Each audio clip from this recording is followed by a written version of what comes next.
Top quality और consistent performance के लिए सिर्फ सिल्वर पंप नाम याद रखना। આપણી સાથે રવિ સર જોડાયેલા છે.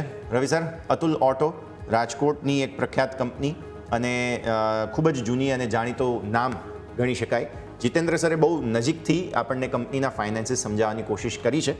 તમારા તરફથી પણ એક કમેન્ટ્રી સ્ટોક કઈ રીતે જુઓ છો રવિ સર?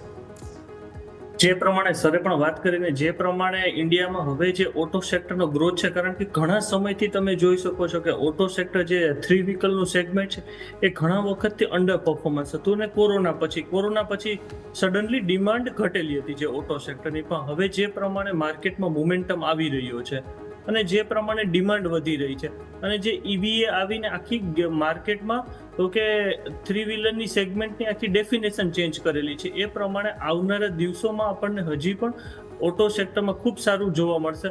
અને અતુલ ઓટોને બેનિફિટ એ છે કે તેની જે કોમ્પિટિશન છે એ ઘણી ઓછી છે. બીજી કોઈ કંપની આ માર્કેટમાં જે ટાઈટ કોમ્પિટિશન છે, ધારો કે આપણે 4 વ્હીલની વાત કરીએ તો 4 વ્હીલમાં ટાટા છે, મારુતિ છે, હુન્ડાઈ છે, એ ઘણી કંપનીઓ છે કોમ્પિટિશન. જ્યારે ઓટો સેક્ટરમાં 3 વ્હીલર સેગમેન્ટમાં એટલી અતુલ ઓટોને કોમ્પિટિશન કોઈની સાથે ફેસ કરવાની નથી. તો એ કારણથી અતુલ ઓટોનું આવનારા દિવસોમાં પણ આપણને વધારે હાઈ જોવા મળી શકે છે.